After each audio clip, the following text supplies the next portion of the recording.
Alrighty, welcome back to Unqualified Analysis, the only show on the internet that just keeps on doing stuff, man. I've really kind of shirked my duty in doing the log line for this show. Probably won't start now. It's well early-ish. I'm on an off day, so I've had a rolling start for the last 2-ish hours or so. Haven't showered, haven't done any hygiene stuff at all. So it's a good morning. It's a good morning, ladies and gentlemen. I'm camera ready right now. Hat, flannel, undershirt from work yesterday and all. We're here, baby. We are here. Today we are talking about the NFL with a little sprinkle of college football in there. Got a couple bets for you. Not very. It's a light slate of bets that I'm getting into this week, combined with college and NFL. I think I've got either 3 or 4. I can't remember if I moved. Actually, it is 4. Come to think of it, just because I'm adding it to the slate. May not actually bet it because I don't want to go out and make another account for another sports book right this second. But you know what? I actually might do that anyways. Either way, I'm getting off topic here. Today we have got the NFL preview for Week 1. Won't be doing a whole lot of these just like straight up preview episodes. Going forward, we'll actually have games to talk about on these Thursday NFL episodes. So we'll start with the actual games themselves and then kind of go to the preview like I did on Tuesday with the college football episode. Going to be a lot more like that. So this one might go a little bit short. We'll have to see how it works out there. But before we get into the NFL, let's wrap up the college football slate with what happened on Monday night. And it was a shocker to me, ladies and gentlemen. So let's just hop straight into it. Sipping on my second cup of coffee. That's gonna play out my digestive system like a dirty bomb here in the next couple hours, folks. You don't have to worry about that. I do, but man, do I love myself some coffee. You know, let me get another sip of that, actually. Nothing like a hot, not too hot, mind you, not so hot that it's burning my mouth, but a nice fresh cup of coffee. That's going to be cold by the end of this episode because I'm going to be talking too much to sip out of it, but such is life sometimes, man. Such is life. Let's talk about some football, college football. The number 9 Clemson Tigers at the time went to Durham to play Duke, and I'll tell you what, they got their ass handed to them. 28-7 was the final score. The Blue Devils ran them out of the stadium. I was so confident that Clemson would come out here under the new Garrett Riley offense, be so new look. Former 5-star quarterback, number 1 dual threat quarterback in last year's recruiting class, Cade Klubnik. I thought he would come out and just light the Blue Devils defense on fire. Duke, maybe they get feisty towards the end of the game, but I thought with that new look offense, with the defense being consistently solid on the other side of the ball for Clemson, I thought for sure that this was going to be one where Clemson, maybe it stays close for a while, but they eventually pull away. That is simply not what happened in this one, man. Clemson didn't look good at all. I mean, the offense looked, the nicest way to put it would be befuddled. Befuddled offense all day. The bad way to put it would be, I mean, Cade Klubnik looked terrible. I mean, he looked like a true freshman, really. It looked like there was no offseason whatsoever. Looked like there was just no answers that he could find. And when he was able to just like get some time in the pocket, he looked antsy. I mean, he was having happy feet all over the place. He wasn't pushing the ball down the field. He was checking down on basically every throw. And I'll tell you right now, it did not seem like the offense that we saw at TCU and SMU for Garrett Riley. It looked a whole hell of a lot like the offense we saw from Clemson the last couple of years, really, that under the previous regime of offensive coordinators. Hell, even if you go back to Trevor Lawrence, man, there were times there they just simply were not maxing out the talent they had on offense. And if you ask NFL scouts, there's a lot of guys that come out of this Clemson offense where you're just like, they simply were not developed and were not getting the maximum out of their talents in college. And that's been going on for years in NFL circles, scouting circles being like, hey, this offense simply isn't up to stuff.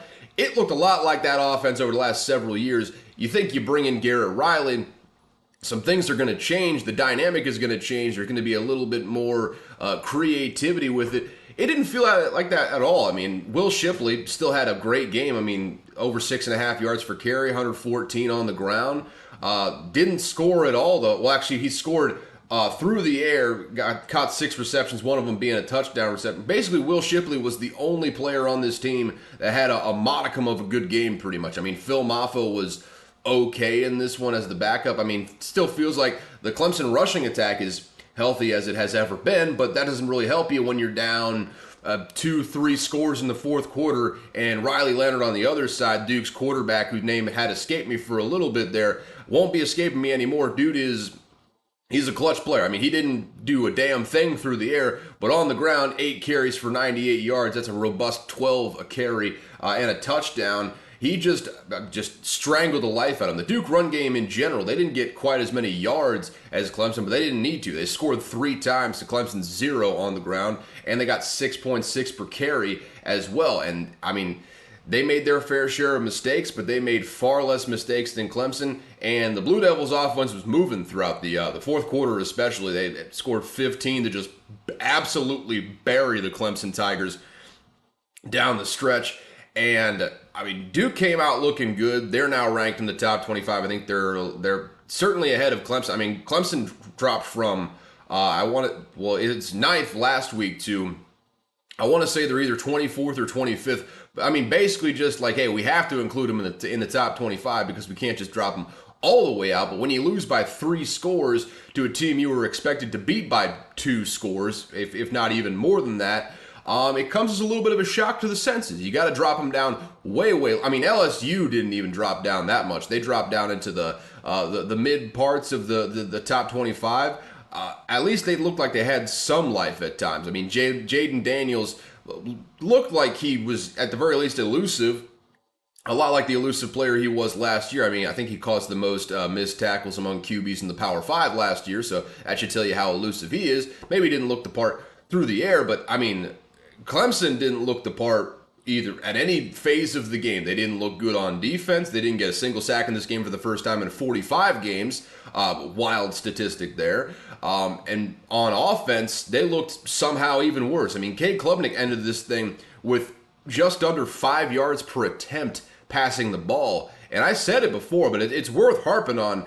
I mean, he looked uncomfortable the entire game. Even when he had a clean pocket, he looked uncomfortable. He would extend the play, and his best plays of the day were coming with his legs. They weren't coming with his arm. I don't know if it was just a product of the offense, if it was a product of good defense from the Blue Devils. I don't know if it seems like from the rhetoric, Dabo came in and was like, "Hey, we are." What is it? Garrett Riley has to learn the Clemson offense. That's not why you bring in Garrett Riley. That is simply not why you bring him in. You bring him in to absolutely change the philosophy of the team offensively because they've been terrible over the last couple of years. It wasn't the quote-unquote play calling alone that what made them so bad on offense last year that led to DJ Uiagalelei being, I mean, just underwhelming, transferring to Oregon State where, lo and behold, he scored 5 touchdowns in week 1. It wasn't just the play calling, it was the offensive philosophy in general. It was archaic. It simply did not work in modern college football or modern football in general, and it seems like they rolled largely with a similar style of offense once again. Very ground heavy, seems very predictable for the most part. I do not see this working out going forward if they continue to do that. And Cade Klubnik, good luck to that kid because he did not look good. He looked like he did not develop at all in the offseason, and very reminiscent of what we saw from DJU in this offense over the last couple years he was there outside of that one explosive first game. I mean, Clemson, they don't really have a difference maker on the outside. Will Shipley's really the only special player they've got on the offensive side of the ball. Defensively, no one really jumped off the tape. This is feeling like a very different Clemson Tigers team than we have seen over the last several years under this Dabo Swinney run of ACC playoff competing teams right now. And it's going to be interesting to see what happens throughout the course of this season and going into the offseason. They have vocally and openly shirked the transfer portal, which is the modern way of building a team, or at least supplementing your recruiting classes. all the best teams are. You saw what Florida State did. They had a top 5 portal class and a very good recruiting class, and they just absolutely ran LSU off the field. Same thing for LSU, quite frankly. I mean, you can go down the list. USC, Texas, I mean, Alabama less so, but they still did some damage in the portal. Across the college football landscape, hell, Georgia, the reigning national champion, they took Mississippi State's #1 wide receiver last year, Ra Thomas. He is now on that roster as well. So it is simply a reality of college football that Clemson has shirked over the last really couple years since it's become largely in vogue. And part of that is Dabo Swinney being obstinate. I'd say most of that is Dabo Swinney being obstinate and just blindly believing that the old way is going to get it done. I think you saw in this game simply not what is going to happen. So as Josh Payton so eloquently put it on last night's Late Kick as I'm recording this, Dabo Swinney is either going to flip his philosophy night and day and really start embracing the transfer portal this offseason, or he's going to retire in all likelihood. I mean, either he's going to retire or he's going to be retired by the game, because this is not going to be sustainable. He has set the expectation that Clemson is going to be a top 10 team every single year and compete for playoffs. It only takes 1 or 2 down years. I mean, just look at Texas under Mac Brown. Mac Brown set the expectation, and he was still getting 9, 10 wins a year, but you don't live up to that expectation. After a while, they're just gonna move on to something else, whether for better or for worse. It didn't work out for Texas really up until this year, and even this year, it's yet to be seen. They had got a great roster over there, but got to put all the pieces together. It could be something similar for Clemson here, where if Dabo Swinney decides that, hey, I'm going to keep rolling with what I'm doing, eventually it's going to work. I think eventually, before it works, he's going to get fired. And that's really what it comes down to. So yeah, he's either going to embrace the transfer portal or he's not going to be the Clemson head football coach for very long. But what we saw on Monday night simply is not going to be sustainable going forward. And they got to figure some things out. I think first and foremost, they obviously got to let Garrett Riley run what he wants to run, because that, I'll say it till I'm blue in the face, that did not look like the TCU or the SMU offense over the last couple of years. That looked like vintage what Clemson's been running the last couple of years. I don't feel like Garrett Riley is getting the freedom to call what he wants to call and implement what he wants to implement.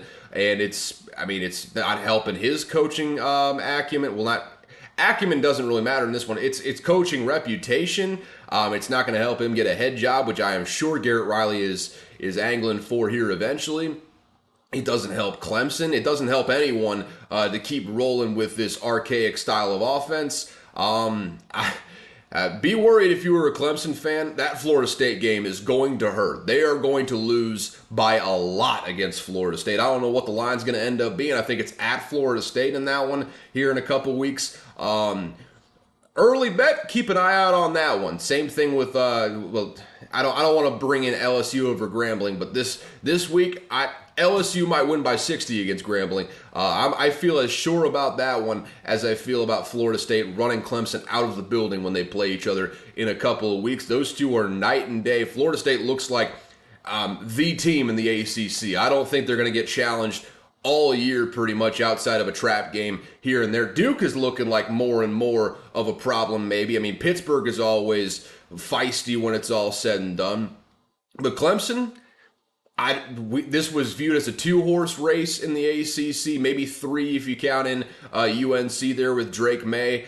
I think FSU is just a cut above everyone in that conference now. I don't know if they're gonna roll through necessarily. I think they end up finishing the season undefeated, and they are gonna be in the playoffs when it's all said and done. That is my prediction out of the ACC. They looked more impressive than just about anyone in week 1 running LSU off the field. That being said, though, I've spent 15 minutes on this game alone. I mean, watch for Clemson this year. This could get ugly.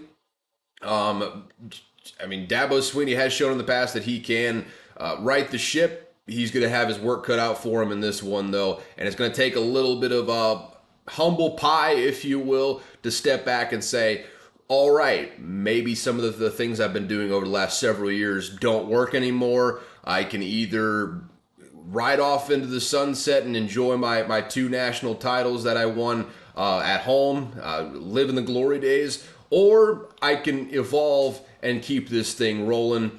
Choice is up to him. But with that, let's start looking at the NFL, boys and girls. Loaded week of games. I'm really not going to bet on a whole lot of them because week one is as unpredictable as it ever has been in the NFL. I think I got a good grasp on the rosters, if you will, at this point, but I don't know exactly what any of these teams are. And honestly, every single year we make assumptions about some teams that are just simply not true. I mean, hell, Colorado, I thought they were going to be bad this year. Now I think I said preseason 6-6 would be a barnstorming success. I think they make a bowl this year. I still think they're probably like 7-5, but I think they're better than I thought they would be. I thought they would be like right around a four-win team, maybe like a 4-8 sort of thing, and that would be a success in my mind for year one.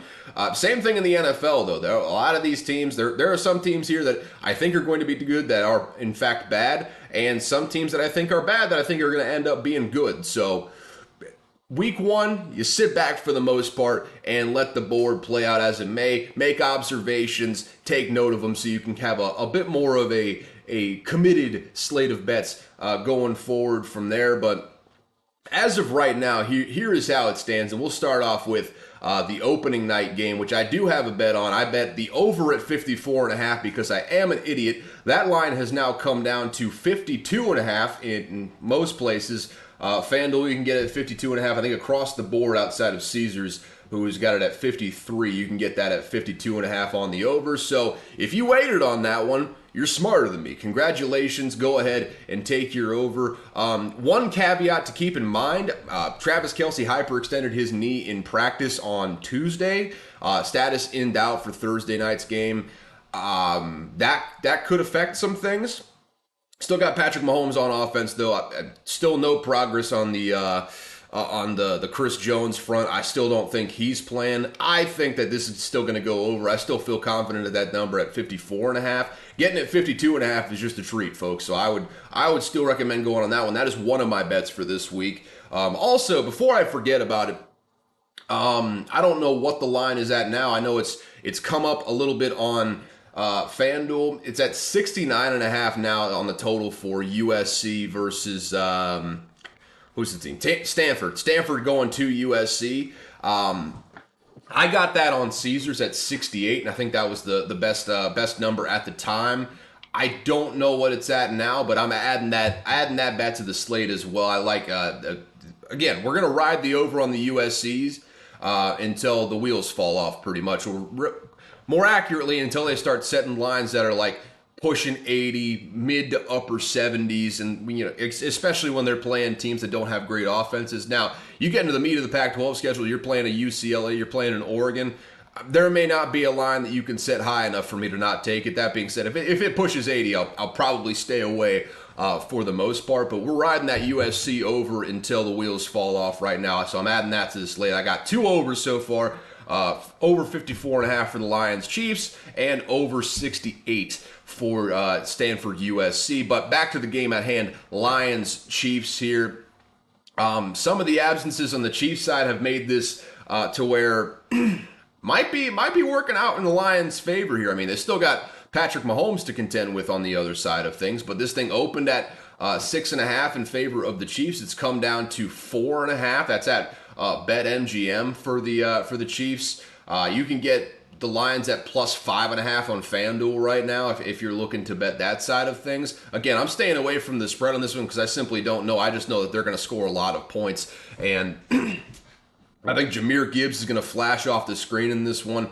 This is going to be a big test for Willie Gay, Nick Bolton. How are they going to deal with Jahmyr Gibbs out of the backfield? I think he's going to be used a lot in the passing game. In addition to the run game, I think he's just going to be a star in that Lions offense, quite frankly. And that offensive line, especially with Chris Jones not in there, the Lions offensive line is looking like it has a decided matchup advantage on that defensive front, specifically in the middle.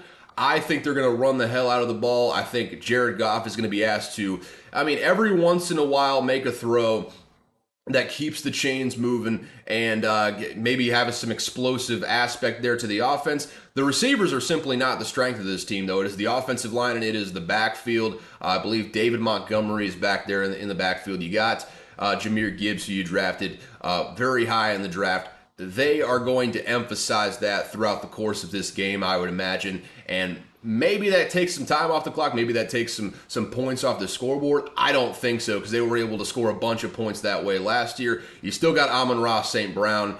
You drafted Sam Laporta this year for the Lions. I don't know if they win this, but I think they score a lot and they make this a lively game. The Chiefs, I still think, even in the face of maybe Travis Kelce not playing, even in the face of Chris Jones probably not going to be there due to his ongoing holdout, it just kind of feels like, even with that, you got Patrick Mahomes there. You got a good enough group of receivers. I mean, they got Kadarius Toney. They draft Rashee Rice in this year's draft in the second round.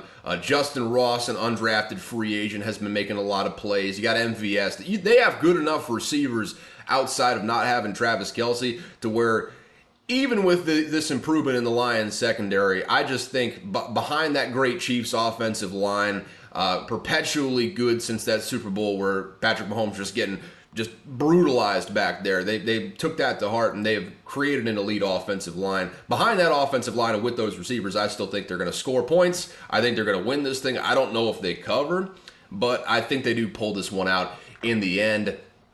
Again, right now, if you were looking at an over 52.5, that is probably about as good as you're going to get unless like some more injury news comes down the pipe. Maybe if Travis Kelce is confirmed to be out, that comes down even more. It's juiced to the over right now at minus 112 as far as I'm looking at on the Action Network. At the very least on FanDuel Sportsbook it's juiced to the over. So maybe it goes up, maybe it doesn't.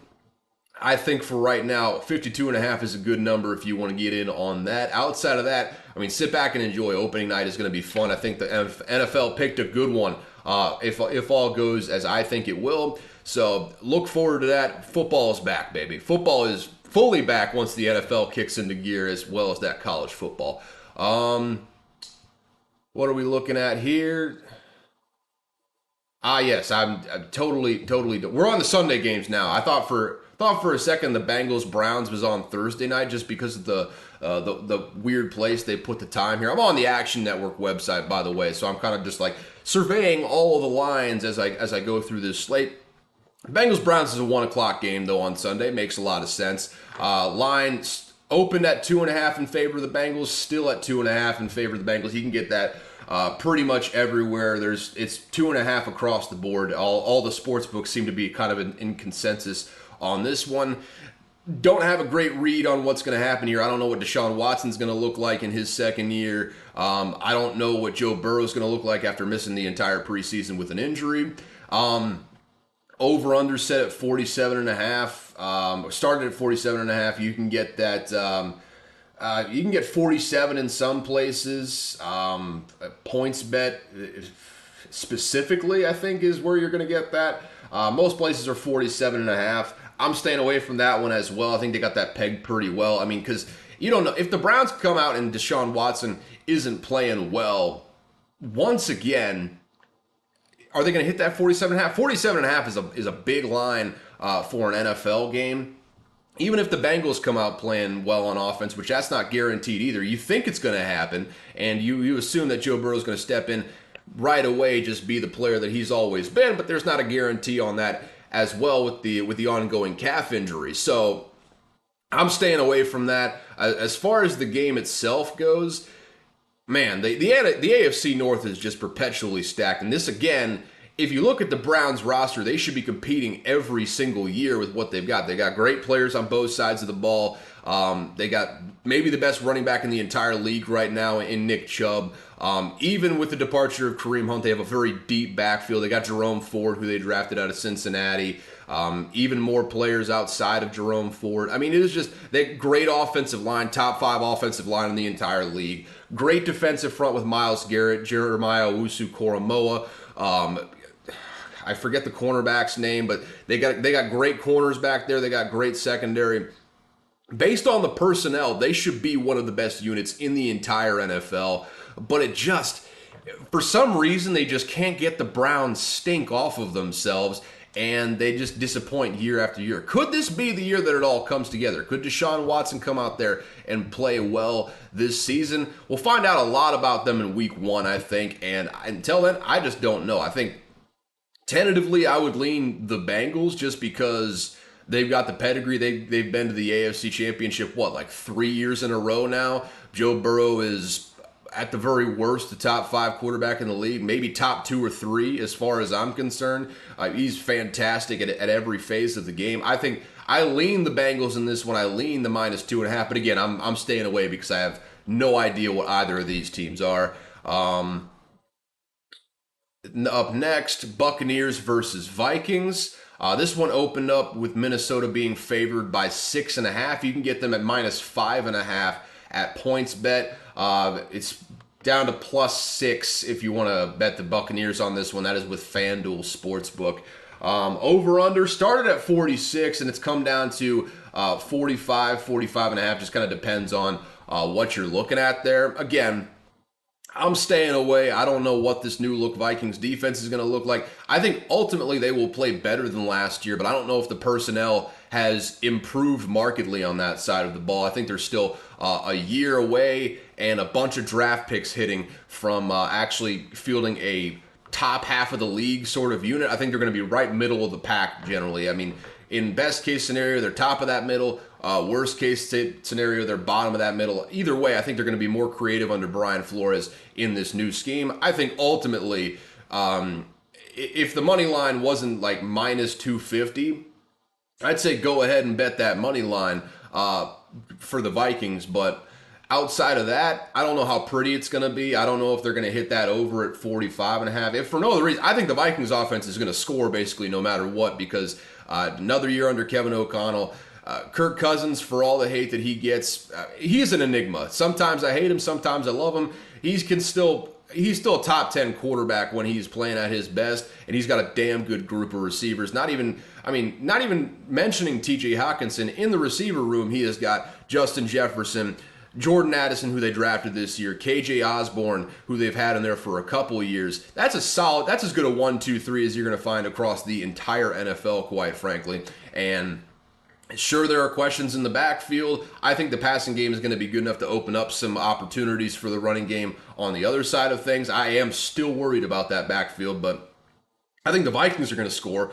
I just think, and this is why I think the Buccaneers are going to be right in line for the number 1 overall pick.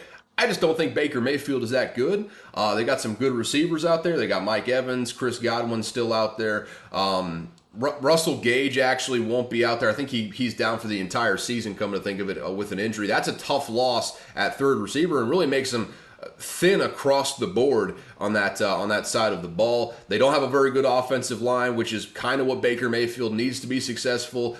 I don't think the Buccaneers, are going to be one of the worst offenses in the entire league, and it's not due to a lack of marquee names at the skill positions, if you will. It's just the positions that matter most, offensive line, quarterback, they are just abjectly bad at. There's no two ways around it. I don't know if the Buccaneers are going to score enough to get to that over-under of 45 in this one. I do think the Vikings win this one at the end of the day, though. I like the Vikings on the money line. I'm not betting that, though, because there's no value in that. And also, it's bad karma to bet on your own team. But remember that, folks. It is bad karma to bet on your own team. I like the Vikings winning in week 1, though. And boy, enjoy this while it lasts, because there is a gauntlet ahead on this schedule. You can go look at the full schedule. I got a taste of it the other day on Twitter, and boy, it's gonna be a tough road to hoe in this season, man. There is a lot of really, really good defenses, really good teams overall, really good quarterbacks that the Vikings are facing throughout this year. Good luck to them. This could be a tough season from a scheduling standpoint. I still like them more than a lot of other teams in the NFC, if for no other reason than I'm a homer. But let's keep it moving from here. Got an NFC South matchup here. Another 1 o'clock game, Panthers versus Falcons.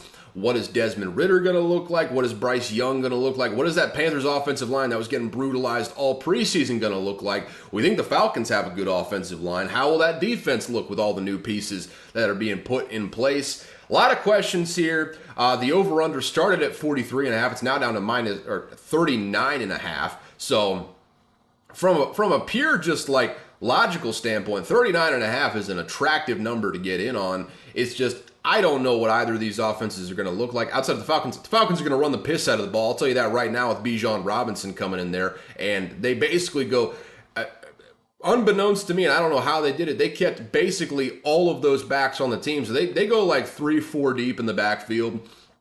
Crazy depth. They'll probably get like 4 or 5 yards a carry, even though the Panthers know they're going to run it basically every time.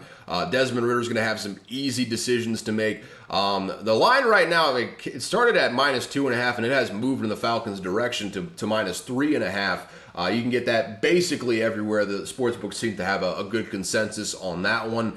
I'm not betting this one, but if I had to lean, I would say Falcons -3.5. I just really like this team this year, and I don't know what the Panthers. I think the Panthers are going to be okay. I think that defense is going to be pretty good. I just don't know. That offense looked terrible in the preseason. Bryce Young looked like everything as advertised, but is he going to stay up? Is he going to be able to stay healthy throughout this season because the offensive line maybe not as good as billed? Again, it is preseason, so take it with a grain of salt. Maybe it doesn't end up being applicable to the regular season, but I don't know, man. I just like the Falcons this year. I think this is the year they break through and make the playoffs. Even if Desmond Ridder is kind of subpar, I think outside of the 49ers, this may be the one offense in the league that is maybe not QB proof, but good enough to where you only need an average QB to win games at a high level and a good defense. That's basically all you need. Average QB, very good defense. I don't know if they have the second part of that, but at the very least, I think Desmond Ridder is going to play average. He progressed well towards the end of last season. We'll see how it goes going into this season. I would lean Falcons on the spread. I think they're gonna win this game, but again, I'm staying away. I don't know what the hell's going on in week one just generally. If you're an over better, that 39.5 is juicy, I suppose, but I'm staying away from that one as well. Jaguars Colts playing at 1 o'clock. If this were in Jacksonville, this is a lock of the week. Hammer Jacksonville.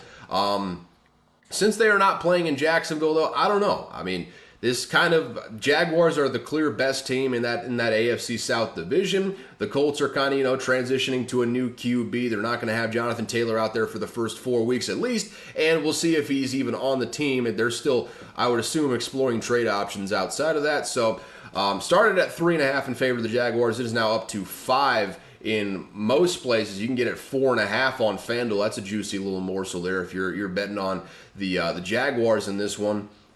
The Colts, on the other hand, you can get them at +5 on most places outside of FanDuel. You can get them at +5. I'm staying away from this one as well. I mean, the over/under you can get it at 45 at BetMGM.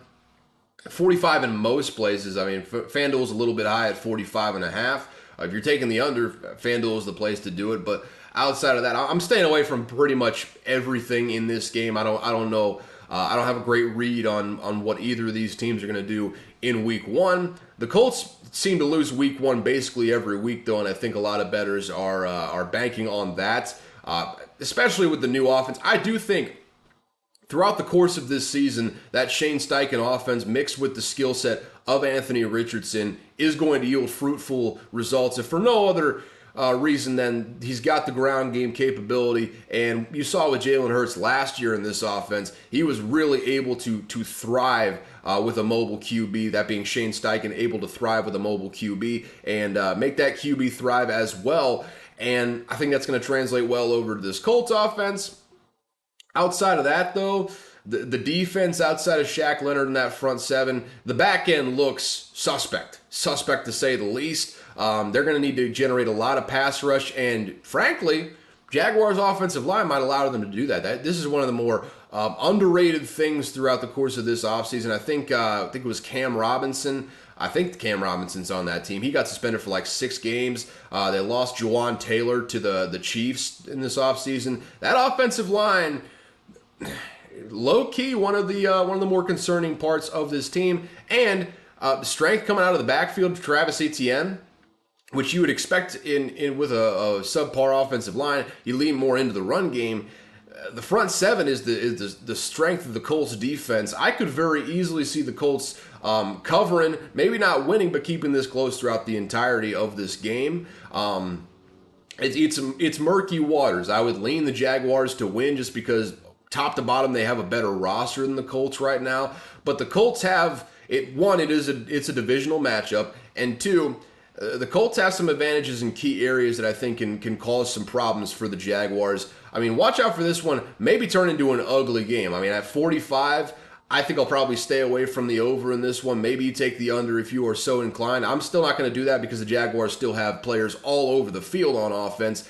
I just think Colts might be able to rush the passer in this one, might be able to stop the run, and that is a recipe to muddy up the game and possibly come out of here with a win. I think this might end up being a rock fight when it's all said and done between the Jaguars and the Colts. I think it'll be a close divisional matchup, though, unless the Colts just simply come out of the gate flat in week one. Maybe the Jaguars do the same. It's always unpredictable when you talk about these divisional matchups, specifically in week one. So that should be an interesting one to watch and follow throughout the 1 p.m. slate. Another 1 p.m. game.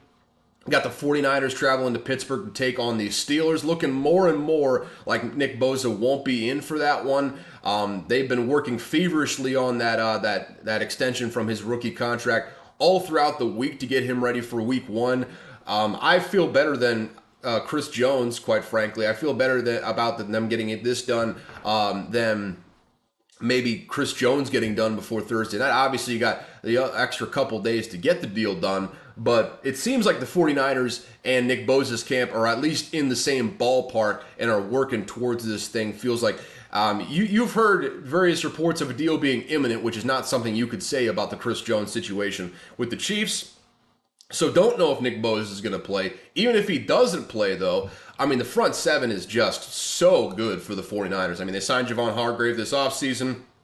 Still got Eric Armstead in there. They lose a couple guys outside of that, but I mean, you still got Dre Greenlaw and Fred Warner there, the best duo of inside linebackers in the entire league. You got a solid secondary. Yes, they lost two, but you also got a really good defensive coordinator in Steve Wilks there as well. I think they're going to be maybe not quite as good as they have been the last couple of years, especially if Nick Bosa is not out there, but even with Nick Bosa out, they have a very, very good, I mean, a top 10 unit at the very, very worst, I would say. And the Steelers' offense looked very, very good in the preseason. Don't get me wrong. Offensive line, still kind of a question mark when it's all said and done. Still kind of in the process of a rebuild. Yes, they have Isaac Seumalo in the middle there that they signed throughout this offseason.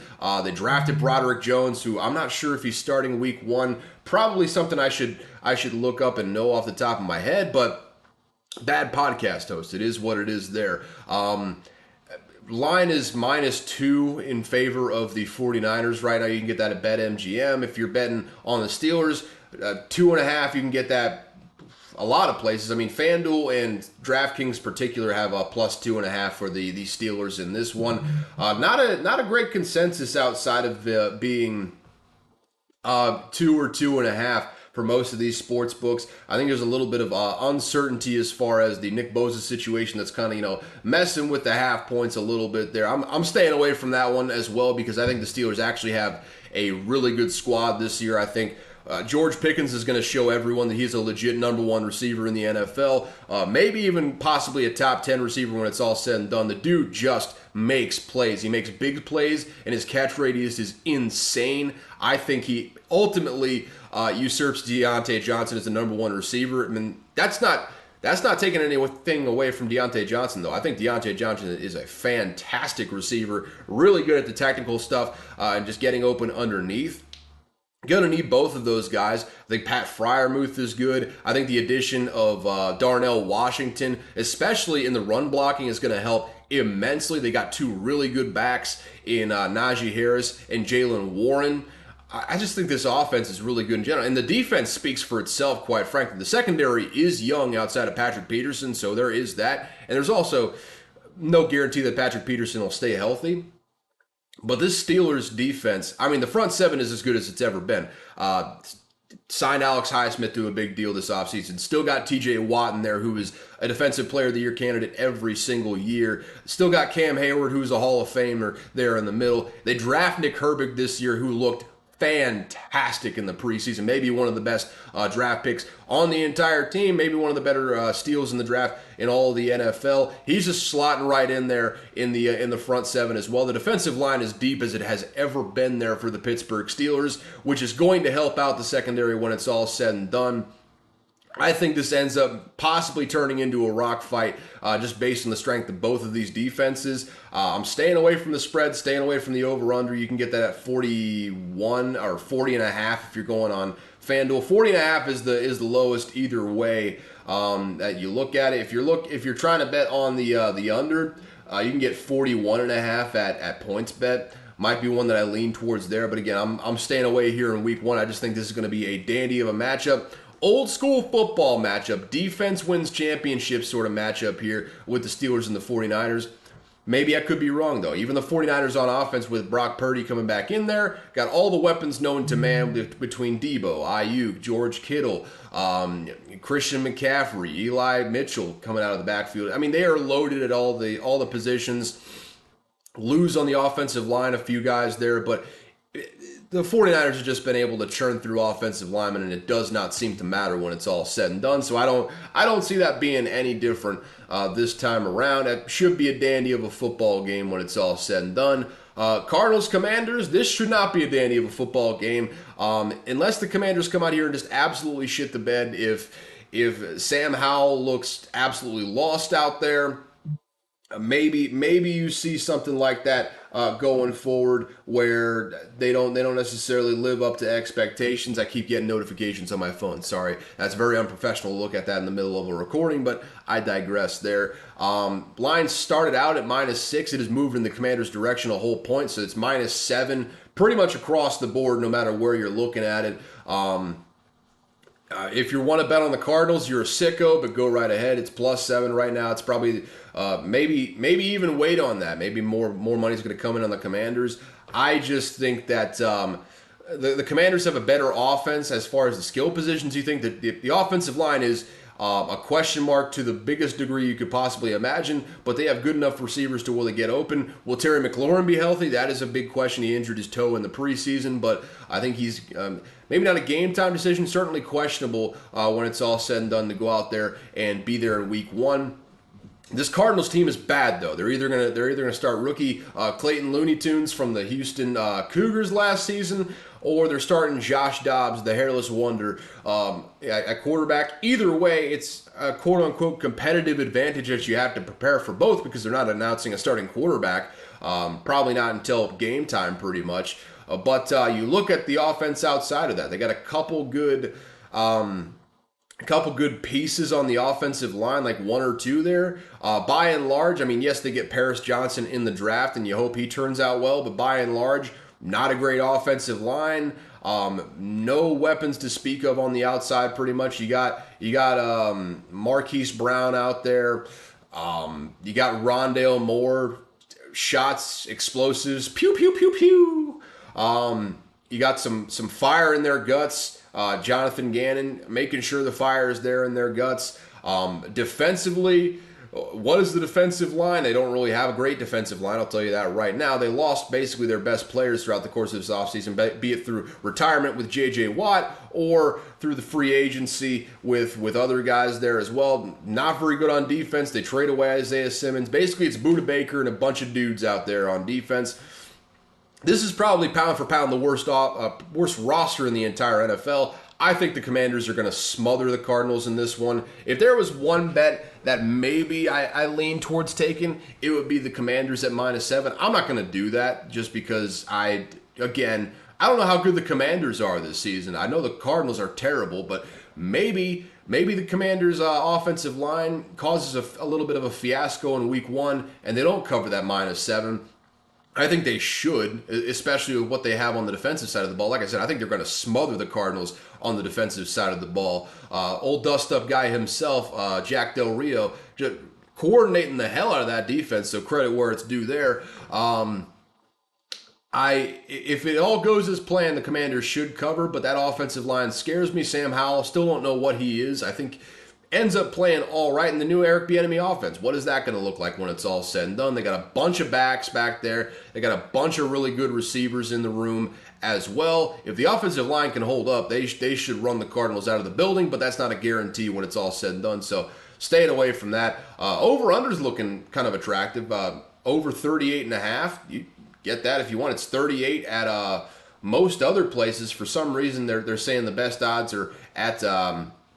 well, I guess technically best odds minus 105 would be at FanDuel, but if you're looking for the best number, it is literally everywhere else other than FanDuel Sportsbook right now. Everywhere else has got them at 38 on the over/under. If you want to bet the under, go ahead and bet it with FanDuel Sportsbook. If you're betting under on a 38.5, though, you are a sicko. The absolute sicko. I respect it, but you are an absolute sicko when it's all said and done. Staying away from that one, though. I don't know what the Commanders' offense is going to come out and be, and I know pretty damn for certain that the Cardinals are going to get absolutely pounded into dust by the Commanders' defense when it's all said and done. Shout out to Emmanuel Forbes over there, looking good in camp. Old Mississippi State product, first round pick for the Commanders. I just don't see a reality where the Cardinals win this one in week one unless the Commanders' offensive line completely collapses. But let's keep it moving from there. Titans versus Saints. This one opened up at 3.5 in favor of the Saints, and it's kind of stayed steady there. I don't think anyone has a great feel on what this game is going to be. Most places have this at +3 or -3. I think one place I don't know what that logo is, but one place has them at -3.5. If you want to go -3.5 for the Saints, go right ahead. I am once again staying away from this one though because new look for the Saints on offense. I don't think the Titans are very good on offense, quite frankly. Yes, they had DeAndre Hopkins. Still got Ryan Tannehill there, but that offensive line's an absolute disaster. Got an aging Derrick Henry, and this might be the year where he just doesn't live up to what he's been the last several years. Yes, you've got Mike Vrabel as the head coach there for the Tennessee Titans, which makes it even more murky as to taking the Saints in this one. I don't have a great read on this game, so I'm staying away from it on the spread. Over under is 41 right now, 41.5 if you get it at FanDuel. If you're betting the under, you might as well go with FanDuel or PointsBet. They got them at 41.5. Outside of that, if you're betting the over, bet basically everywhere else outside of those two. Most places are at the over-under being at 41. So take that for what it is. I'm not betting anything in this game because, again, I don't have a great feel on it. Outside of that, though, the game itself, talked a little bit about that Titans offense. I don't think they're going to be very good. I think the Titans defense is perpetually going to overperform based on what they've got in the building, just because that man that they got at head coach, Mike Vrabel, is such a defensive genius when it's all said and done. I like the defensive line. I mean, there's a lot of players over there. I think Danico Autry is still on that team. Still got Jeff Simmons there as well. I mean, big Mississippi State presence there for the defensive line with the Titans. Outside of that, they got a couple good players in the secondary. I don't have a great read on what this team is as a whole, but I think the defense is going to end up being okay. And the Saints, what is Derek Carr going to look like? That's the big question when it's all said and done. What is Derek Carr going to look like? I don't know, quite frankly, so I'm staying away from that one. But you look at what's around him. Chris Olave in his second year. Rashid Shaheed broke out last year, should be good again this year. Juwan Johnson, again, another guy that broke out last year that should be good again this year. Offensive line, you hope it improves. They still got some restructuring coming on the horizon, but for right now, I mean, for last year's first round pick, Trevor Penning, is slated to start there this season. Alvin Kamara won't be there initially, but you got Jamal Williams and rookie draft pick Kendre Miller back there as well. So overall, if Derek Carr plays up to his expectation coming in as the new quarterback, just being serviceable if nothing else, should have a solid Saints offense there. It's just with that Titans defense on the other side, I don't know how much success they're going to have in week one. I think more than anyone else in the NFL, Mike Vrabel has a tendency to just turn games into rock fights. So I'm staying away from the over-under. I'm staying away from the spread in this one. I think it's going to be a low-scoring battle. Will the Saints pull it out? this will be a big litmus test to see what they did throughout the course of this offseason. Didn't even talk about the Saints defense. I think they're still going to be solid. I'm not as high on them this year as I was coming into last year, but still got really good players at all levels. They lose Marcus Davenport to the Vikings throughout the course of this offseason, but they still got Cam Jordan there for another year or two. Got some good players on the interior. Linebackers are a question mark, but secondary is as good as it's ever been with Marshawn Lattimore, with Tyrann Mathieu back there as well.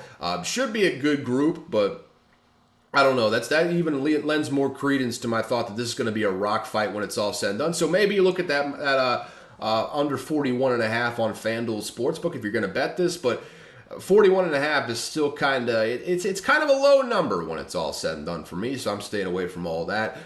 Look for a rock fight in this one between the Titans and the Saints. Texans Ravens, another game that I'm not sure is going to be close, but the line right now is at minus 10 in most places. You can get it at minus 9.5 if you're trying to bet on the Ravens. I think the Ravens are going to be fantastic this year. I think that offense under Todd Monken with Lamar Jackson there. I mean, you look at the receiving core they've got. They got Odell Beckham Jr., Rashad Bateman, Flowers, who they just drafted this year. Good offensive line. They lose some players in that offensive line, but you still got J.K. Dobbins back there. You got a stable of basically doesn't matter who's in there. As long as Lamar Jackson is running the ball as well, they all look better than they actually are. So that running game is going to be as good as it's ever been, just by virtue of having that luxury in the building of Lamar Jackson. Outside of that, again, Lamar Jackson, I kind of just glossed over the name there, but I think under this Todd Monken scheme with a little bit more nuanced passing concepts, I think he's got an opportunity to be MVP contender once again this year, and I'm looking forward to seeing what it looks like. I think the over-under is at 43.5 for this as well. Maybe lean the over, but on the other side of things, I don't know what the Texans are going to be. I think C.J. Stroud looked okay at points in this preseason. I think he's taken command of the offense. They've invested heavily in the offensive line this year.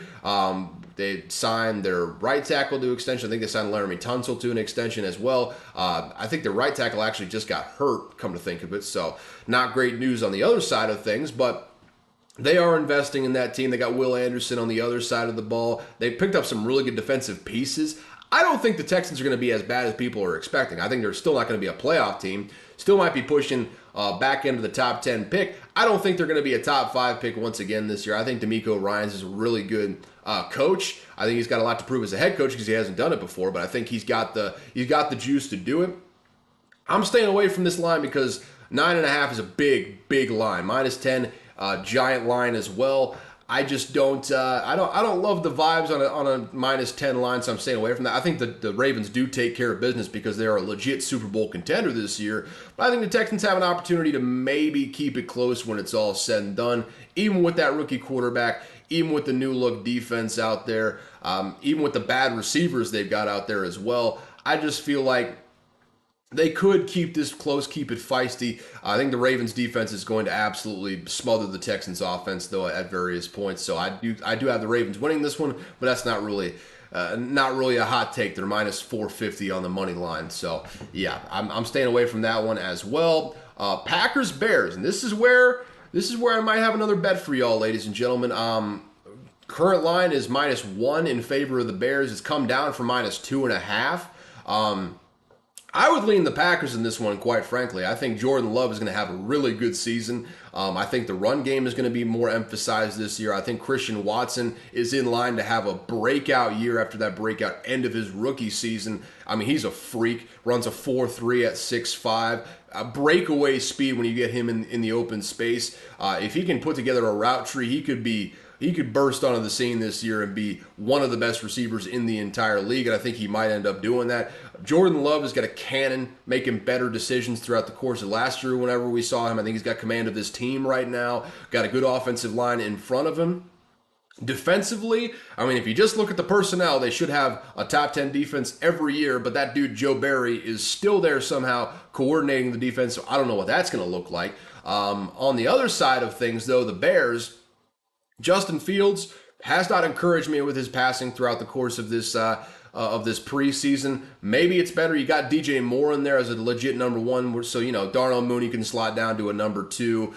Still got some work to do there in the receiving core, but also got Cole Kmet, a really underrated solid tight end as well. Defense, secondary still looks awful. You picked up a bunch of solid players on the defensive front. Yannick Ngakoue coming in late.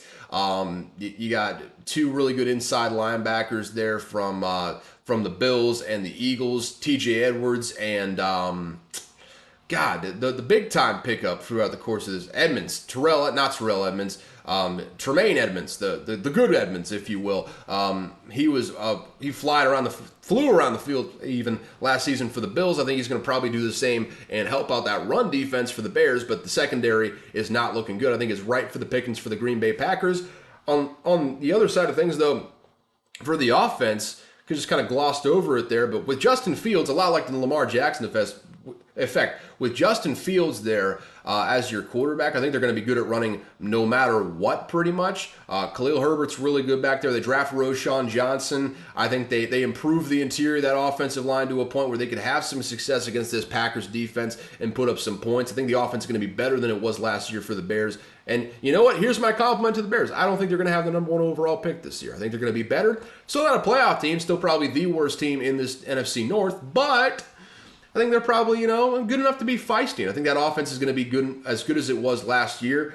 I'm looking at the over, and I am adding the over in this one. It's currently 43 on BetMGM. It's 43 on Caesars Sportsbook. Basically 43 everywhere except for FanDuel Sportsbook, where it's 43.5. So if you want to take the under, go right ahead and take the under over at FanDuel Sportsbook. Outside of that, though, I'm looking at the over 43 points, and I am loving that line. I'm adding it to the slate. So what we got right now, we've got the over 54.5 because I'm stupid for the Lions Chiefs. We've got the over 68 for USC versus Stanford, and now I'm adding the over on the Packers Bears. Love the overs this week at 43.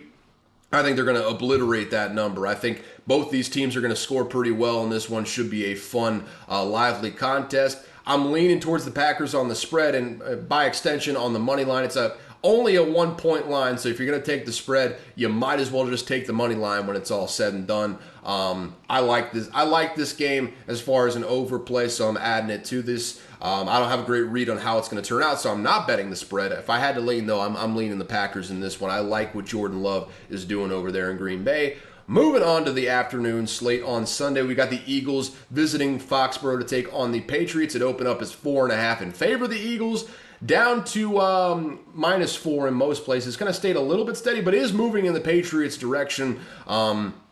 Eagles offense should be as good as it has been last several years. They lose Isaac Seumalo, but they have the best tackle duo in the entire league in Jordan Mailata and Lane Johnson out there. Still got maybe the best center in the entire league in Jason Kelce. The most unstoppable play in all of football, the QB sneak, should still be in play because you've got a really good runner, really good decision maker in Jalen Hurts, who has turned himself into a very, very good passer as well. Got a stable of backs back there. It should be basically the exact same off. And I didn't even mention the receivers they got between A.J. Brown, Devontae Smith, Dallas Goedert out there as well. They even kept their third receiver, whose name escapes me right now, but is a solid third receiver as well. This Eagles offense should be just as good as it has been in the last several years. Defense got some new faces coming in. Javon Hargrave is out. Jordan Davis and It's Carter, Jalen Carter, not Andre Carter. Different player from a different era. Jalen Carter is coming in. He has been looking like a freak in training camp. He's going to start in more of a rotational role behind Mississippi State product, whose name escapes me right now. Not Jefferson. Man, I need to look this up right now, folks. I'm an absolute idiot. Hold on.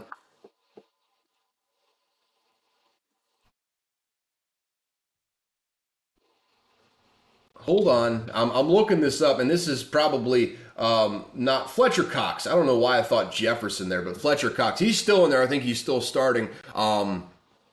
Outside of him, though, You got Jordan Davis stepping in. You got Jalen Carter sitting in the wings behind him.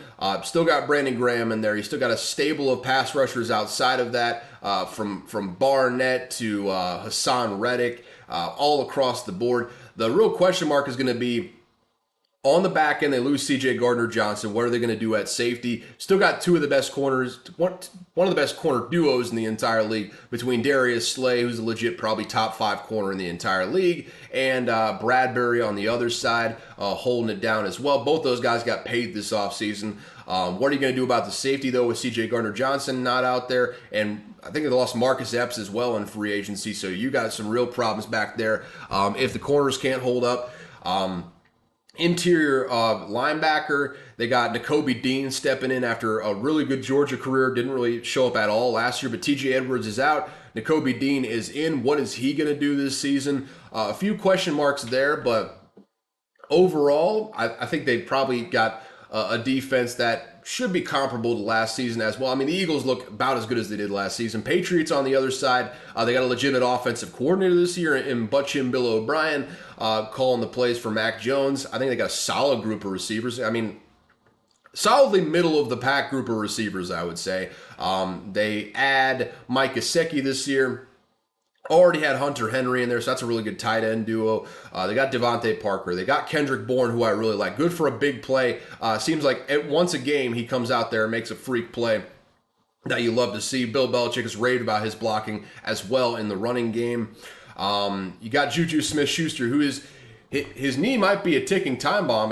Could explode at any moment if you trust Albert Breer on that one. But at the same time, having an explosive on the field, it could help your offense as well. Not every offense has an explosive knee that could come out there and just wreck a game for the other team. So that's an X factor you got to take into account there as well. And then the backfield, still got Ramondre Stevenson. They signed Zeke Elliott. I think they're going to be really good in short yardage situations. I like the look of this offense on the whole. Offensive line, if they play well, I think this should be a decent offense. And when it's all said and done, I think Mac Jones is going to have a bounce back year this year. In this game, I am staying away from the spread because I think the Eagles have a chance to maybe beat the Patriots comfortably by 7 or more. I could also see the Patriots keeping this close because Bill Belichick is a mad scientist on the defense, and he's got some really good players on the defensive side of the ball as well. I mean, Matthew Judon, Christian Barmore there on the defensive line, even more players who I don't think of off the top of my head.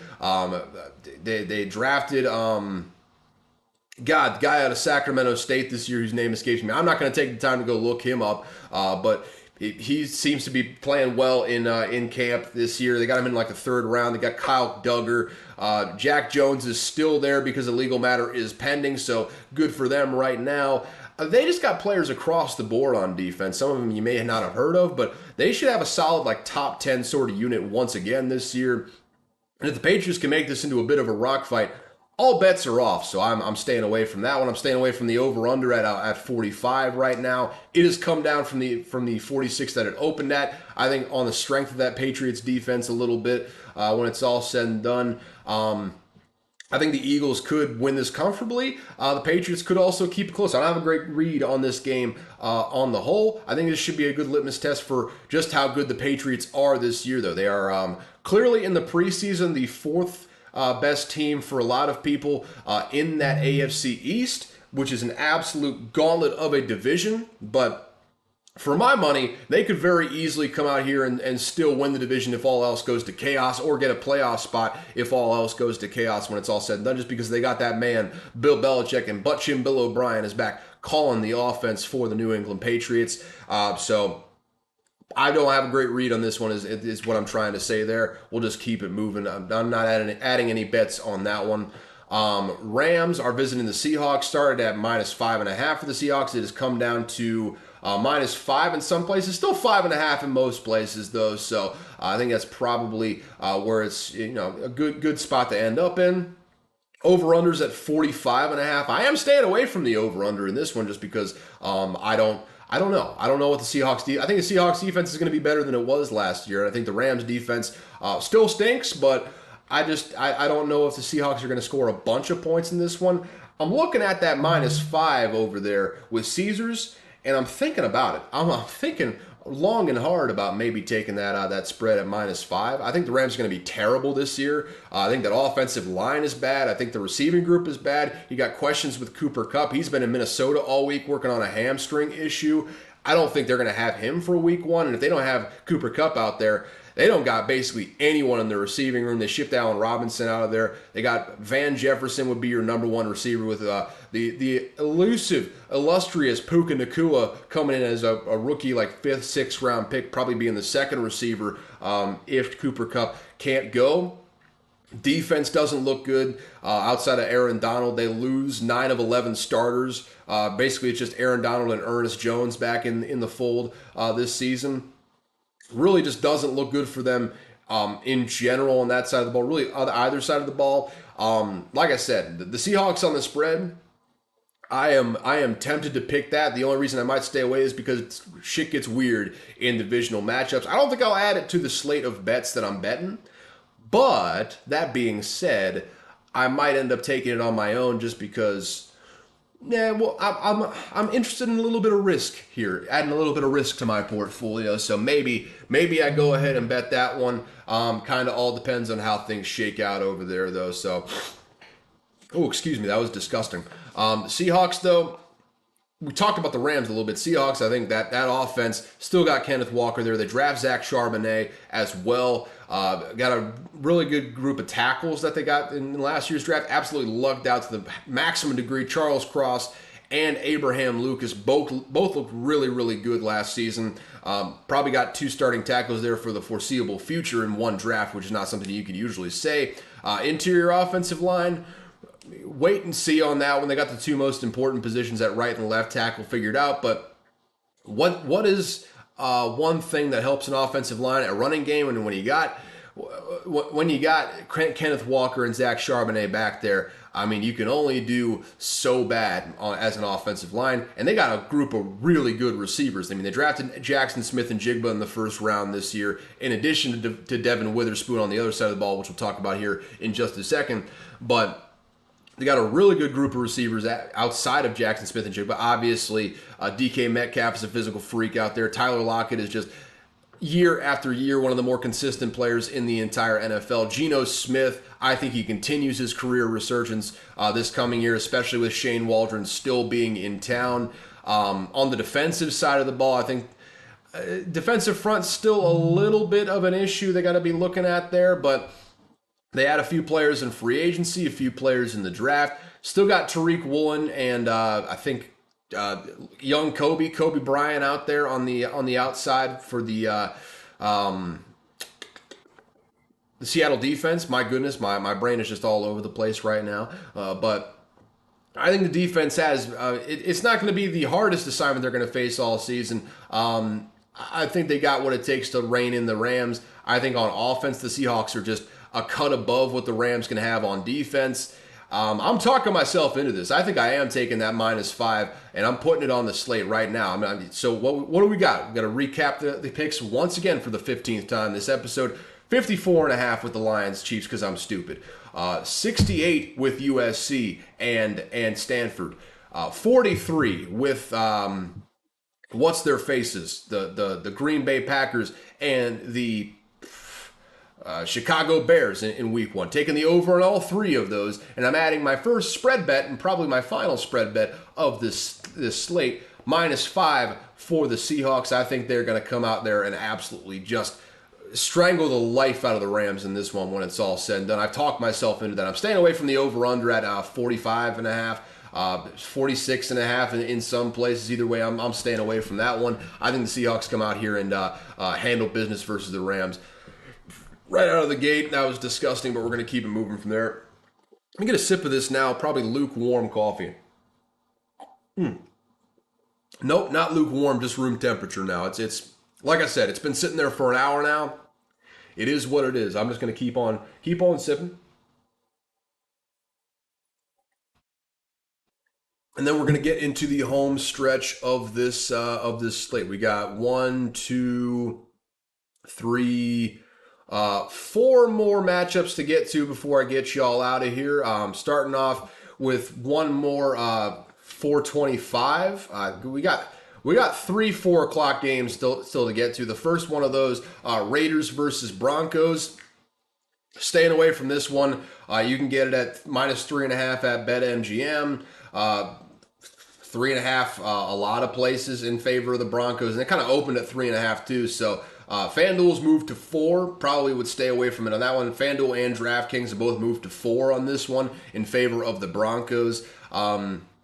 I'm probably staying away from this one just because I don't know what the Broncos are going to look like out of the gates. I think eventually the Broncos are going to be a solid football team, but what does Russell Wilson look like? What does the offense look like coming out of the gates? I think Sean Payton's going to get this thing rolling at some point this season, but coming out of the gates with a divisional opponent, I don't know. I like the bones of the offense. I think they got a really good group of receivers. I think they got an improved offensive line. I think Sean Payton's going to play a lot more into Russell Wilson's strengths than what Nathaniel Hackett did last year. And they got a really good backfield with Javonte Williams coming back. Other guys back there as well whose names escape me, but solid group of backs back there. Outside of that, on the defensive side of the ball, they got one of the best corners in the entire league in Patrick Surtain II. Okay, solid defensive front. I think they can get some push out of there. They bring in a couple guys in free agency as well to bolster that thing as well. But when you got Patrick Surtain, one of the best corners in the entire league out there, I think there's really only so far you can drop as a defense. I like if I had to make a lean on the spread, I would take the Broncos just because I like the makeup of their team. I just don't know how they're going to look out of the gates, so I'm staying away from that one. The Raiders on the other side, they are pretty much the exact same team as last year, except for instead of Derek Carr, they got Jimmy G in there. So similarly average starting quarterback. Going to be a lot more dink and dunk with Jimmy G than it was with Derek Carr last season, just kind of throwing it up to Davante Adams. Again, they still got Davante Adams there. They signed Jacoby Myers in free agency. Hunter Renfrow is there for now. They trade away Darren Waller, though, which was the big X factor on this offense. Still got a lackluster offensive line that didn't really improve this offseason. Josh Jacobs is back, so that helps out. Leading rusher from last year. I think he's still probably going to be very, very good this year. And once again, I've said it a million times, I'll say it again, it's easier to run block than it is to pass block, and I think they're going to be a big emphasis on the running game with Josh Jacobs back in the fold there after signing augmented, not a franchise tender, but one that could get him a little bit more than the franchise tender when it's all said and done. I think the offense is going to be okay. I think that offensive line issues are going to cause a problem for them at various points, and especially if they can't protect Jimmy G. What is that going to look like if you have to turn to Aiden O'Connell, rookie 5th-round pick out of Purdue? Who's to say? Some questions there on the offense. I don't think they're going to have a lot of those questions in week 1 because I think Jimmy G is probably going to stay healthy for week 1 at the very, very least. But Jimmy G hasn't stayed healthy for a full 16, 17 game schedule in basically his entire career. So I can't just imagine that he's going to do that now in this season. And defensively, I mean, defensive line-wise, I mean, it looks pretty. You got Chandler Jones out there who's good for like 1 4-sack game a year, and then a bunch of middling performances outside of that. Got Max Crosby, who's one of the best pass rushers in the entire league. You draft Tyree Wilson, who's shown flashes at various points. Very, very physically talented guy that maybe you can mold into something that looks really, really good out there. Linebackers don't look great. Secondary looks as bad as it ever has been. This Raiders defense, I think if they can get to the passer, if they can rush the passer, they can have a little bit of success there. But the secondary is going to get diced up by a lot of teams. I'm not sure if Russell Wilson can do it just based on what he did last season. But if Sean Payton plays to Russell Wilson's strengths, I think they're probably going to score points. Again, if I had to lean, I would lean the Broncos on the spread here. I just don't know what they're going to look like in week 1, so I'm staying away from it. I think the Broncos do end up winning this one. Again, not putting them on my bets, but I think the Broncos are just a better team than the Raiders this season. Over-unders at 44 right now. I'm staying away from that one as well. I could very easily see the Broncos just absolutely strangling the Raiders' offense. I could possibly see the Broncos coming out slow on offense too. So I don't see I mean, I don't know. I just really don't have a great feel on the over-under in this one, so I'm staying away from it. I think it all kind of comes down to what the Broncos look like coming out of the gates, though, whether they hit that or not. Like most things, I think the outcome of this game kind of comes down to what the Broncos look like in Week 1. That'll be an interesting one to watch there and answer some questions. Dolphins, Chargers. Line started at -2.5. It has moved to -3 basically everywhere in favor of the Chargers. So if you're in the business of betting the Chargers on the spread, go right ahead. I like my money, so I'm not going to do that. This will be an interesting sort of litmus test to see what both these teams are this season. I mean, Chargers coming out with a healthy offense in Week 1. They got their all-pro left tackle back for the entire season, Rashawn Slater. Hopefully, knock on wood, hopefully he stays healthy for the entire year. No guarantee of that for sure, but having an all-pro left tackle in there is going to help. Got a new offensive coordinator in there. Joe Lombardi is out. Kellen Moore is in. So what will the new offense look like there? He's still got Austin Eckler in the backfield. A rising young star at quarterback in Justin Herbert, whose arm is absolutely electric. See if they open up the offense a little bit more this year. That'll be a big question mark to see what they do. They drafted Quentin Johnson in the first round. They've still got Mike Williams there. They've still got Keenan Allen there as well. Move the stick sort of tactician there. Really good grouping of skills. You got a speed guy there with Quentin Johnston. You got a jump ball guy there with Mike Williams. You got a tactician there with Keenan Allen. Got a solid tight end with Gerald Everett. I like the makeup of this Chargers offense. I'm just not entirely sure what to look for on the other side of the ball at defense because, yes, you've got Joey Bosa. Yes, you've still got Khalil Mack there. What is J.C. Jackson going to look like on the outside? Derwin James, yes, very good player as well. You bring in Eric Kendricks. As far as the personnel looks, it looks like a solid group of individuals there, but it's looked like a solid group of individuals there last year as well, and that defense ended up being terrible. And what is Brandon Staley going to do on that defensive side of the ball? I don't know. I'm not a huge believer in Brandon Staley overall as a head coach, which again makes me stay away from this spread. But more than anything, what makes me stay away from this spread is I think the Dolphins are legitimately good this year. I think they are traveling across 3 time zones all the way over to the Chargers' house over in LA. That being said, the Chargers don't have a local fan base, so I would still imagine a high degree of Dolphins fans being in the stadium when it's all said and done. But on the field, though, offensively, if Tua can stay healthy, they were one of the more efficient offenses in the entire league, both passing and rushing, when Tua was in there last year. They still got Raheem Mostert there. They still got Jeff Wilson, who I think they put Jeff Wilson on IR. So rookie Devon Achane, I maintain it. I said it when they drafted him. At some point, I think Devon Achane is going to take the starting role for the Dolphins. That's a guy, watch out for him. I don't know if he's going to jump off the screen fantasy-wise initially in this season. But I think Devon Achane down the stretch of this year might be a guy that wins some fantasy leagues for people, so watch out for him.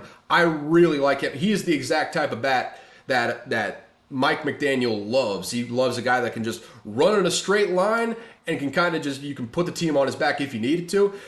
Maybe not that last part, but he basically at Texas A&M, Devon Achane was the entire offense. He ran a low 4.3 at the combine. I think he might be even faster than that. He is one of the most electric players in this last year's draft, and I think he ends up starting for the Dolphins eventually. Offensive line, big time question mark there. Will Teron Armstead stay healthy? Outside of that, Robert Hunt is really the only marketable name on the offensive line.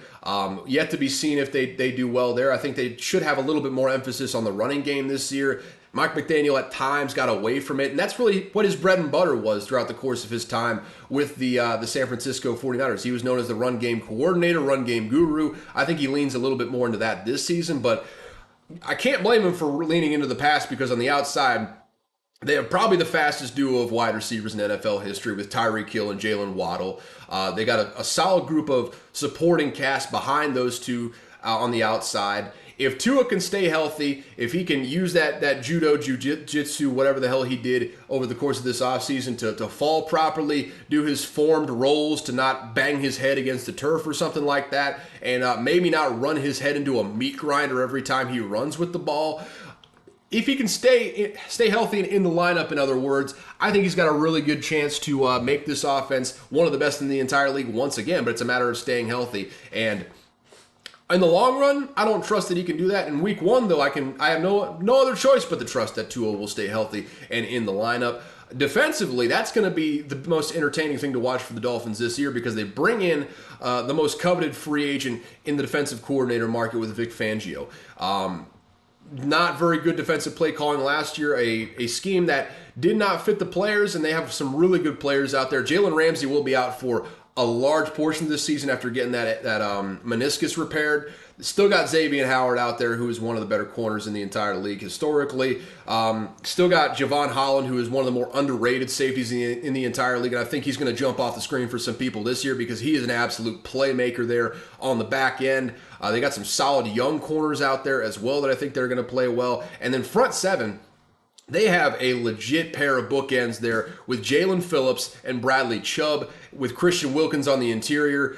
They signed David Long from the Titans. If he can stay on the field, that is, this should be a markedly improved unit. I think they have a really good chance to be a top 10 defense in the entire league this year. I really like the Dolphins, and if I had to look into my crystal ball and lean one way on this game, I'd probably lean towards the Dolphins, especially at the +3, maybe even the money line when it's all said and done. I just really like the Dolphins this year. They're in a tough division, so might end up losing more games than you would expect, but I really like this Dolphins team. Hell, if the Chargers can pull it together on defense, I mean, Justin Herbert's an electric player. I think they got a really good set of offensive pieces, but man, I just don't trust the Chargers. Just basically right there. I lean the Dolphins in this game, but I think this is going to be a dandy. Over/under is set at 50.5. With the Dolphins defense, I'm just not sure on that one. I'm staying away. In all occasions, I am staying away from the numbers on this one,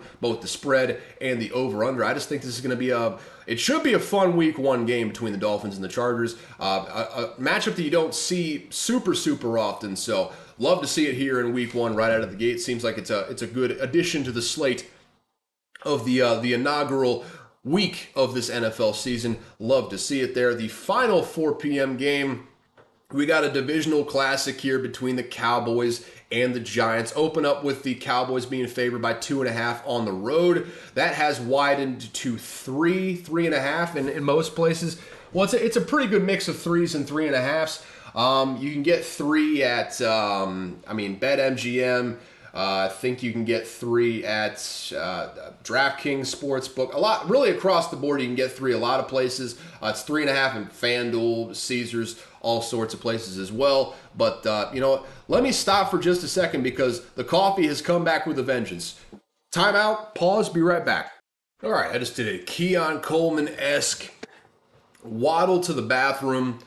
Did my business, I'm back now. We're talking about the Cowboys versus the Giants, and I'm feeling a little bit less anxious about it. Let me get a sip of the coffee to keep it moving once again. It gets colder and colder every time I sip it. That's what happens when you talk for an hour and 20 minutes and don't drink hardly any of it. It is what it is. Cowboys, Giants. Again, one where I think it should be a good game, quite frankly. I think the Cowboys have one of the better rosters in the entire league if you just look at it from a treetops perspective. On offense, obviously they got Dak Prescott there, Hail State. Love to see him succeeding over there. I got a really good offensive line. They just signed Terrence Steele to a big extension, I think like 5 years, 83.5, I want to say. And that's just off the top of my head. That might be wrong there, but just sign him. They got, good offensive line outside of that, maybe the best guard in the entire game, and Zach Martin, who they signed to a big deal recently as well, ending that holdout. They've got, really good receivers, at least one really good receiver in CeeDee Lamb. They got Brandon Cooks from the Texans, which we'll see what's left in the tank over there. Still got Michael Gallup as well. We'll have to see what Jalen Tolbert does. 3rd round pick, I think, last year. They were kind of high on. Lose Dalton Schultz, and I don't know what they're going to do at the tight end position, but outside of that, they still got a really good offense. Just my question has to be, what is the Mike McCarthy style of offense going to look like?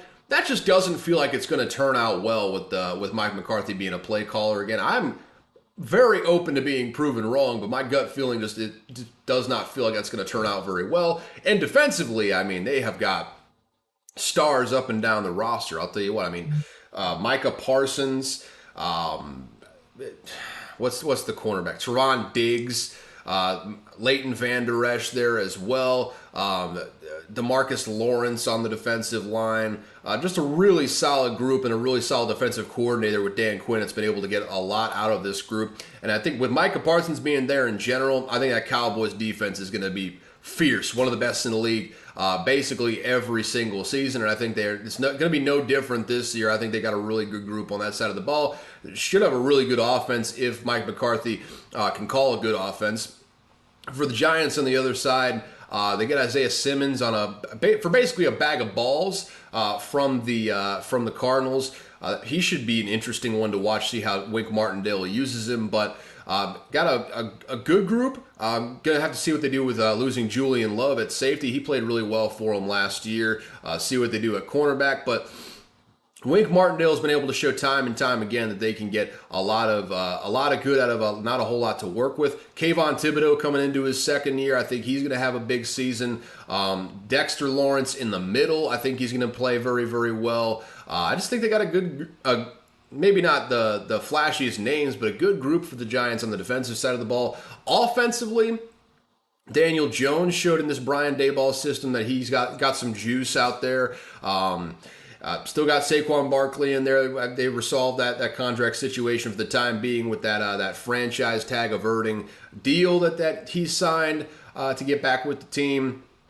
An improved group of receivers. I think they got about 1 million second receivers on this team. They got like Darius Slayton, Isaiah Hodgins. I think Jamison Crowder just signed again with their practice squad. So maybe not a game day roster, but the big guy that did add, who will pretty much be their number one receiver, is Darren Waller. I think Daniel Jones and him are going to have an immediate connection, and he's going to lead the team in receiving right out of the gate. I really like that addition of Darren Waller, especially with Daniel Jones as your quarterback. And sneaky fast, if you haven't been watching Daniel Jones, great straight line runner. He can get going in a hurry, and he can really kill your defense with his legs. I just like the multiple ways that they can attack you on this offense. I think they got really solid. Daniel Bellinger, their second tight end, underrated, going to get overshadowed by Darren Waller this year, but I really like Daniel Bellinger as well. Maybe not a guy you can count on fantasy-wise, but good blocker, a good receiver on third down when you need him to be there. I just like the makeup of this team in general, which is why I'm staying away from this spread overall. If you want to bet the Giants, just get it at 3.5 at FanDuel Sportsbook. Like I said, Caesars, PointsBet, all of them have my 3.5 right now. If you wanted to bet the Giants, -3 is basically everywhere else. If you're betting the Cowboys on the other side, over/unders at 46. I don't like that. I don't like that at over/under at all. With these two defenses possibly playing well on both sides, I'm staying away from that one. I'm staying away in general, but I think this is going to be a classic divisional matchup. We're going to see a lot of what Mike McCarthy's offense is for the Cowboys, and I think we're going to see steady improvement for the Giants on the other side of things. Both on offense and hopefully on defense, they have a good group as well. They did... who is it? Bobby Okereke they got in free agency at linebacker. He should really help them out in the middle. I think this is going to be a fun matchup of possible playoff teams, especially in the NFC. It's wide open out there. So I think the Giants are in line once again to have a playoff spot, even though they're in a tough division with the Cowboys and the Eagles. I like this matchup as far as a football game is concerned. It'll probably be the national game because the Cowboys are in it and the Giants are in it for that matter too. Two big-time TV markets, but... I think it'll live up to the hype too. I think it's going to be a fun game. I'm staying away from the spreads overall though. Just going to sit back and watch and enjoy as a fan. And the final game of the week, we got Sunday night on the eve of 9/11 for the Jets at home. The Bills are coming in. It opened up at -1.5. It has moved a point in the Bills' direction to -2.5 for the Bills. And do I even need to introduce these teams right now, man? I will anyways. I mean, the Bills on offense, you got Josh Allen. You got a solid offensive line there. Improved offensive line even from what they've been the last couple of seasons. But this nose just cannot stop itching. But I digress on that front. Damian Harris, they bring in off the street from New England. He's coming in, probably being the new starting running back there. Well, actually, no. James Cook is the starting running back. Devin Singletary's gone in the wind as well, so Damian Harris will step in and provide that 1-2 punch with James Cook. Outside of that, they got a solid group of receivers. Obviously, Stephon Diggs being the headline. They draft Dalton Kincaid. We'll have to see what he is. Usually, tight ends start slow in the league. I like his future. Not sure what the present looks like for Dalton Kincaid. I think they'll probably try and use him a good amount this season, though, so that'll be one to watch. Receiving-wise, though, after Stephon Diggs, still got Gabe Davis there. And a bunch of deep threats outside of that. They got a bunch of guys that can just go deep when it's all said and done. I think, once again, they're going to be pushing the ball down the field this season with a couple of checkdowns when they can't find something down the field. But when you got Josh Allen at quarterback, only so bad you can be on offense, quite frankly. I think they're going to be very, very good when it's all said and done. Defensively, question marks at linebacker, question marks at defensive coordinator. They lose Leslie Frazier this offseason. Still got a really good defensive line. Von Miller's working his way back in there, but you sign Leonard Floyd to kind of be a little stopgap in the pass rush. And when Von Miller gets back, Floyd is going to be right there as part of that pass rush rotation with Greg Rousseau. They got even more guys out there that I'm not even mentioning right now, but just a really solid defensive front in general. Secondary wise, kind of speaks for itself. They drafted, I think Dane Jackson's still back there. They got Tre'Davious White out there at their number one corner, one of the best corners in the league before his ACL injury, another year removed from that. So he should be ready to go as well. Safety-wise, they've still got Micah Hyde, Jordan Poyer there. They bring in the starting safety from the Rams, I want to say. They brought in another safety as well, just to kind of shore up back there. They're loaded on their back end for the Bills. I think this defense is going to be comparable to what it was last year. Jets-wise, they bring in Aaron Rodgers. The offensive line is horrifying. If you were a Jets fan, that's going to be the biggest question mark coming in, especially with that vaunted Bills pass rush, which is kind of why I would lean Bills in this game more than anything. But you got Aaron Rodgers, got a great group of receivers. Garrett Wilson, I think, is going to explode on the scene this year with Aaron Rodgers as his quarterback. My boldish take is that he's going to be a top 5 receiver this year in receiving yards, touchdowns, all that sort of things. I really like Garrett Wilson this year. And outside of him, they signed Allen Lazard to a contract. Corey Davis did retire, but they still got McCole Hardman there. Still got a solid group of tight ends with C.J. Uzama. Tyler Conklin's still there as well, I want to say. Got Randall Cobb there, who will probably move the sticks on a couple different occasions throughout the season just because of his built-in rapport with Aaron Rodgers. Breece Hall and Dalvin Cook back there. Really solid group of backs, which again, when you don't know what your offensive line is going to be, run blocking easier than pass blocking. I think they're going to emphasize the run big time in this one. Attack those linebackers for the Bills that are kind of new in that role. If there's one weakness on this team, on this defense for the Buffalo Bills, it's probably the interior of that defensive line and the interior of that linebacking core. So I expect them to run right at the Buffalo Bills in this one with Dalvin Cook. Maybe mix in Breece Hall if he is active and out there ready to play, which seems like he is all systems go. Might just be Dalvin Cook out of the gate starting, just to get Breece Hall back acclimated to the system there. But offensively, I like the Jets outside of that offensive line, which is horrifying. Defensively, nothing. I mean, defensively, the Jets are better than the Bills. I'll say that right now. They got Sauce Gardner, who is maybe the best corner in the league right out of the gate. He is a fantastic player, great trash talker. Great coverage guy as well. Didn't allow a touchdown in his entire college career pretty much. So that should tell you everything you need to know about Sauce Gardner coming into the NFL. And he's been every bit as good, every bit as spectacular as he was in college in the NFL, if not even more so. And that's just on the back end. They got DJ Reed on the other side, underrated sort of corner that's been getting his tires pumped up a lot by Sauce Gardner this offseason. Got a good back end there as well. You got C.J. Mosley in the middle there. You got Quinnen Williams' brother, Quincy Williams. Quinnen Williams on the front line as well. A guy that's paid a huge amount of money now with that new contract extension. I think he signed a contract extension. I think I'm not blowing shit out of my ass right now. At least not on camera, I'll tell you that. And I'll just keep it moving from there.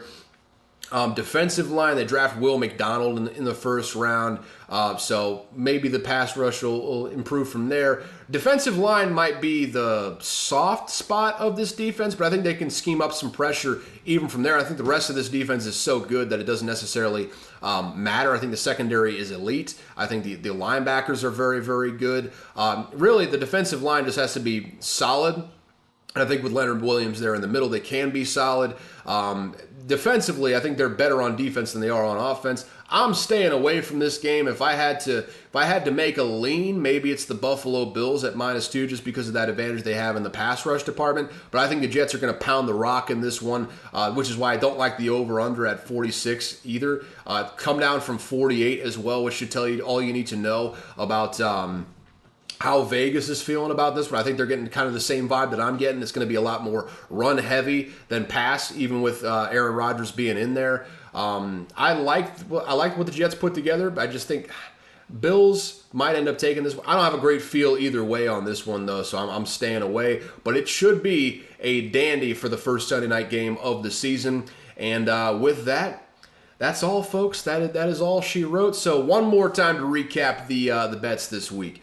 We have got on the official slate, we have got over 54.5 because I'm an idiot with the Lions and the Chiefs. Over 43 with the Packers and the Bears. -5 with the Seahawks over the Raiders. And adding in a college bet, over 68 with Stanford and USC. There you have it right there, folks. And that is all for this episode. Hope you all have a good weekend. Love that football is back in full swing. If you enjoyed this episode, subscribe, share with a friend. We're back to 2 episodes a week. College football now on Tuesdays, NFL now on Thursdays, so we can just kind of get all our ducks in a row and don't have to talk about Monday Night Football on a college football episode. It's very jarring to go back and forth like that. Won't be like this next week with the college football being on Monday night, all that sort of stuff. We just get all the NFL on one episode, all the college football on another episode, and it'll be all good. But if you enjoyed, subscribe, share with a friend, follow me on Twitter at Caleb Verzak.